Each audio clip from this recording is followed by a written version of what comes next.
Industry, businesses, Canadians, yeah, they are anxious, and they want the right kind of resolution. They want a deal that makes sense for Canada, that makes sense for Canadian business, for Canadian workers.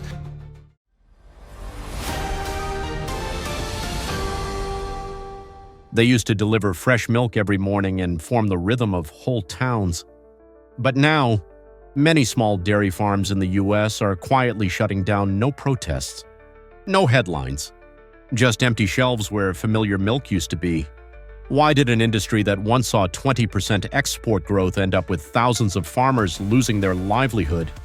What's really going on between the U.S., Canada, and Mexico that turned milk into a weapon in the silent trade chess game? In 2024, Mexico was the largest market for U.S. dairy exports, making up nearly one-third of the total value by USDA data. Canada ranked second, but with barriers. Under Canada's supply management system, they impose quotas and harsh tariffs, sometimes near 298.5% on milk imports that exceed limits. A Cornell University study published in March 2025 says Canada has started some concessions to expand access for U.S. milk under USMCA, but so far only on paper, with no big changes in actual import volume. If you buy milk from Mexico or Canada today, you may soon see fewer options and rising prices.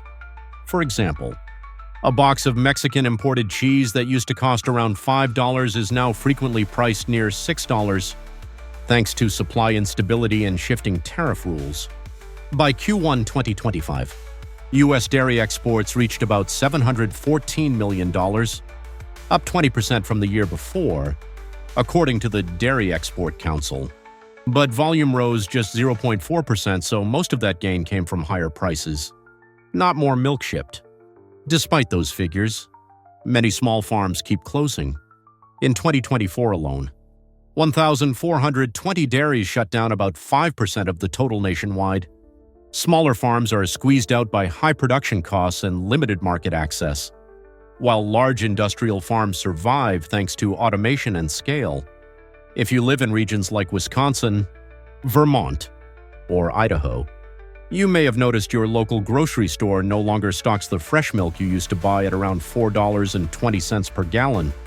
Instead, you now see cheaper industrial versions for about $3.60, less consistent in taste and origin. A Café Laconia, New Hampshire, reported switching away from local organic milk, drawing customer complaints over flavor changes. In 2024, the U.S. produced over 226 billion pounds of milk, around 102 million tons, near historical highs. Average milk yield per cow is nearly 6 times what it was in the year 1924, showing how much mechanization has increased. The United States usually exports processed dairy products, cheese worth $2.4 billion, non-fat dry milk valued at $2 billion, and lactose and whey totaling $1.9 billion rather than fresh or fluid milk. Canada operates a very different model. Through supply management, they set output ceilings, guarantee minimum prices for farmers, and slap heavy tariffs up to near 300% on any imports that exceed quotas. Farms are strictly regulated from feed and housing to final milk quality. This system has earned Canada strong trust among global buyers, including Mexico and European markets. Despite a much smaller total volume than the U.S., for American consumers, that means it's easier to find inexpensive cheese and powdered milk, but much harder to get high-quality, imported fresh milk. Meanwhile, in Mexico, Canadian milk, though slightly more expensive, is often preferred for its consistency and traceable standards. This shift is making it harder for U.S. dairy farmers to compete and turning tariff policy into a double-edged sword.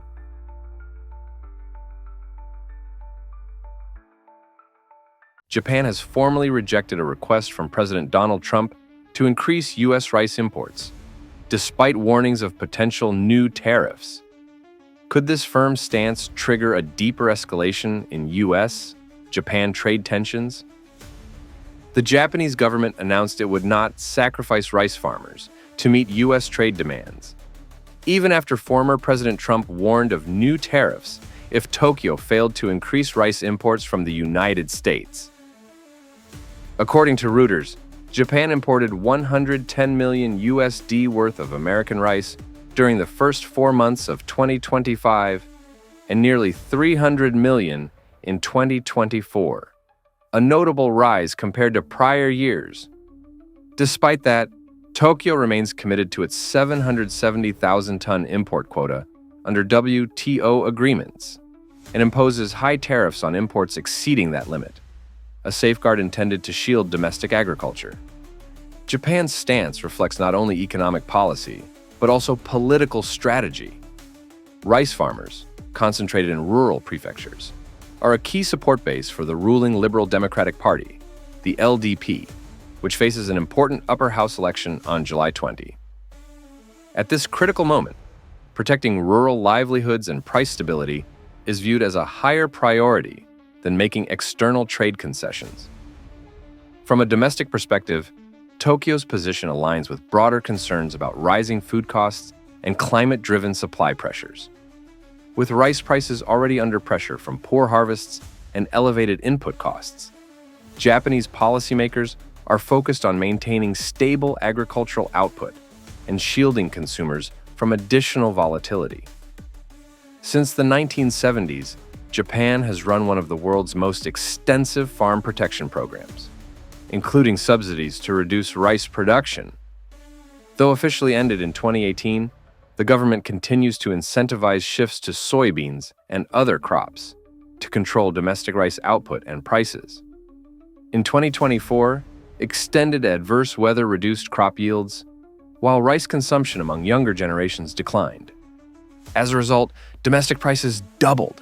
A 5-kilo bag of rice in Tokyo now costs around $30, placing added strain on households with limited incomes. This shift affects more than grocery bills. Schools and urban families are rethinking traditional meals, turning to cheaper staples like noodles, bread, and imported grains. Long-term, such changes could alter the culinary identity of Japan. While current tensions center on agriculture, broader trade impacts are emerging. In response to tariff threats, Japan imposed a 25% duty on certain U.S. auto and metal exports. With no new bilateral trade deal in place, American industries now face both reduced market access and higher costs. The uncertainty has rippled into financial markets.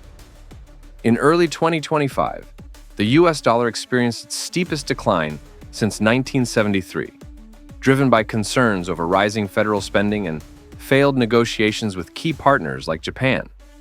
Meanwhile, Japan's Nikkei 225 index dropped 1.2% following Trump's tariff comments, reflecting investor unease over unclear trade policies. For American consumers, continued friction could lead to higher prices on goods reliant on Japanese parts and materials. States with strong ties to automotive and metal industries may also face job losses and stalled investment if tensions escalate without resolution. The height of when we are out of Canada's growing season, we could be upwards of 60%, 70% American produce, okay? Right now, we're only running at about 30%. As corn shipments rejected, Canada takes advantage. A farmer in Iowa just posted his nearly new combine for sale because there's nothing left to harvest. American corn was once king at the trade table. Now it's getting turned away at ports, while Canada is quietly locking in billion-dollar contracts. So how did everything shift so quickly? 1. Canada cashes in on billion-dollar contracts. In 2025, rising export inspection fees pushed U.S. corn prices in the Midwest below $3.5 per bushel, lower than the cost of production for many farms. That's made it nearly impossible to turn a profit. As a result, international buyers are backing out of U.S. deals, and cargo is getting rejected at port. Meanwhile, Canada has stepped in, signing lucrative agreements to supply premium corn to markets like South Korea, the EU, and Mexico. For American farmers, this isn't just economic theory, it's hitting home. If you've been hearing chatter about cheap corn, you've probably seen the effects already. Full silos, deferred maintenance, and families debating whether next year's crop is even worth planting. In rural towns, grain elevators are full, and local banks are tightening credit on new equipment purchases. That shiny new tractor your neighbor bought last year, it might be parked for good this fall. Low corn prices and shrinking exports are creating a domino effect. Ethanol production heavily tied to corn is scaling back hard. According to the U.S. Energy Information Administration, more than 25 ethanol plants in Iowa, Nebraska, and South Dakota have reduced output or temporarily shut down since early Q2 2025. If you or someone in your household works at one of those plants or hauls the grain that feeds them, you've likely seen reduced hours or the threat of layoffs. In some counties, ethanol is the largest local employer, so when those jobs go, the entire economy feels it. Grocery stores, repair shops, even local schools. And for everyday drivers, supply shortfalls in ethanol blends like E10 and E85 mean prices are rising. A fill-up that cost $2.8 per gallon last week could be $3.10 today. A 30-cent jump that adds up fast for commuting families. As corn loses key export markets. It's not just at home. The U.S. corn industry is losing ground worldwide, with corn prices too low to cover operating costs. More than 25 ethanol plants in the Midwest have scaled back or shut down. Meanwhile, major buyers like Mexico, once a $5 billion customer of genetically modified GM corn, are stepping away. Their Congress just passed a ban on planting and importing GM corn, citing environmental and health concerns. Losing Mexico, the second largest export market for U.S. corn, leaves farmers stuck with full silos and nowhere for cargo ships to go. If you live in states like Iowa or Illinois, this means your local farm community is staring down another risky harvest. And that has ripple effects. If corn doesn't move, feed costs go up for dairies and poultry farms. So while corn may seem dirt cheap, you might still see egg prices climb from $2 to $2.30 per dozen next month. At the same time, Canada is stepping in fast, sealing premium corn supply deals with the EU, South Korea, and even Mexico, which just turned down U.S. product. That doesn't just put America on the back foot, it shakes the foundation of the entire domestic ag economy. Canada is making bold economic moves as U.S. trade policies trigger a wave of responses. Could these changes quietly reshape what Americans buy and how much they pay? In 2024, the Trump administration imposed a 50% tariff on imported aluminum to protect U.S. metal industries. According to the U.S. Census Bureau, prices of aluminum products rose 22% within months. This hit American manufacturers and construction firms hard, especially those reliant on imports. Canada, which supplies over 70% of North America's aluminum, responded strongly. Aluminerie Alouette in Quebec announced a $1.1 billion plant modernization, powered by low-cost clean energy from hydro, Quebec.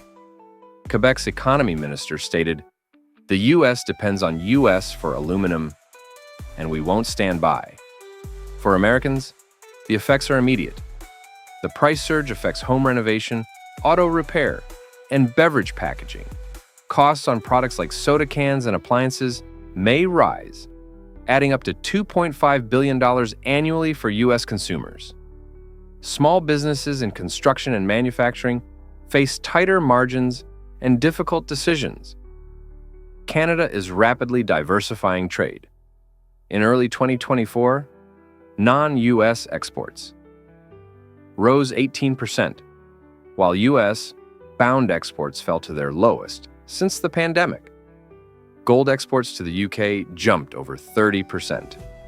Crude oil to Singapore hit records, and Italian imports of Canadian aluminum and pharmaceuticals reached all-time highs. Pork exports to Japan rose 13%, with Canadian food favored for its clean, traceable image. As Canada looks beyond the U.S., American buyers risk losing access to key supplies, from metals to pharma ingredients, weakening supply chains, raising costs, and reducing product availability. U.S. consumers may face higher prices or longer wait times for top, quality goods. Canada's industry minister, Melanie Joly, criticized the Trump administration's trade tactics, saying, "We are in a tariff war, and negotiating with the U.S. is tougher than ever." She announced a 3-point response: stronger anti-dumping rules, better liquidity support for industry, and faster project approvals, cut from 5 years to 2. Joly also introduced incentives to attract top researchers, noting, Canada welcomes talent, especially as academic freedom faces challenges in the U.S. Canada's assertive approach may heighten competition for talent and investment. U.S. universities and tech industries risk a brain drain as researchers and students OPT for Canada's more supportive environment. This could affect American innovation and growth in tech, biotech, and energy. Canada is investing heavily in green energy, hydro, hydrogen, and advanced fuels to lead the global energy shift. High-value exports like battery tech, advanced materials, and aerospace are priorities. The goal? Commercial independence and freedom from Washington's changing moods. If Canada becomes a clean tech and export leader, U.S. industries could lose a key supplier and tech partner. That could mean tougher competition, reduced influence in North America, and, for consumers, fewer options, and higher costs for next-gen products like EVs and energy-efficient appliances.